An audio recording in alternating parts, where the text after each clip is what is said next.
नमस्कार सर्वांना। साडी म्हटले की त्यासोबत मॅचिंग ब्लाऊज आले। सध्या फॅशनच्या दुनियेत साडीच नाही तर ब्लाऊजच्या डिझाईन्सनाही खूप महत्त्व प्राप्त झाले आहे। ब्लाऊजच्या मागच्या गळ्याच्या डिझाईन साडीला नवीन लुक देतात। ब्लाऊज डिझाईनचे काही नवीन पॅटर्न पाहूया। मागच्या गळ्यात तुम्हाला गोल गळा, चौकोनी गळा, पान गळा, halter neck, deep square neck, straps गळा, जाळीचा गळा सुंदर दिसेल। कॉटनच्या किंवा काठापदराच्या सिल्कच्या साड्यांवर तुम्ही हे सिंपल सुंदर गळे शिवू शकता। मागे बटन्स लावण्याची फॅशन सध्या ट्रेंडिंग आहे। तुम्ही ब्लाऊजच्या मागच्या गळ्याला बटन्स लावून घेऊ शकता। तुम्ही जसं पॅटर्न शिवाल त्यानुसार ब्लाऊजची शिलाई वाढते। हातामध्ये किंवा ब्लाऊजच्या मागच्या पॅटर्नमध्ये नवीन टच हवा असेल तर असे ब्लाऊज डिझाईन ट्राय करू शकता। कटवर्क, वेगवेगळे पॅचेस किंवा लेस लावून तुम्ही ब्लाऊजला छान लुक देऊ शकता। एम्ब्रॉयडरी, नेट, डीप वी गळा, बोट नेक, जॅकेट किंवा कॉलर नेक, मल्टिपल स्ट्रिंग्स अशा डिझाईन्स ट्राय करू शकता।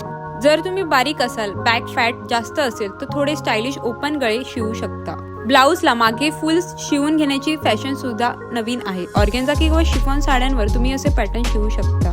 सिंपल साडी असेल तर वी नेक गळा सुंदर दिसेल। यात सुद्धा तुम्हाला 20 पेक्षा डिझाईन्स दिसतील। व्हिडिओमध्ये दाखवलेले ब्लाऊजचे डिझाईन्स तुम्हाला आवडले असतील तर व्हिडिओ लाईक आणि चॅनलला सबस्क्राईब करायला विसरू नका। चला तर मग मंडळी भेटू नेक्स्ट व्हिडिओमध्ये। Till then bye.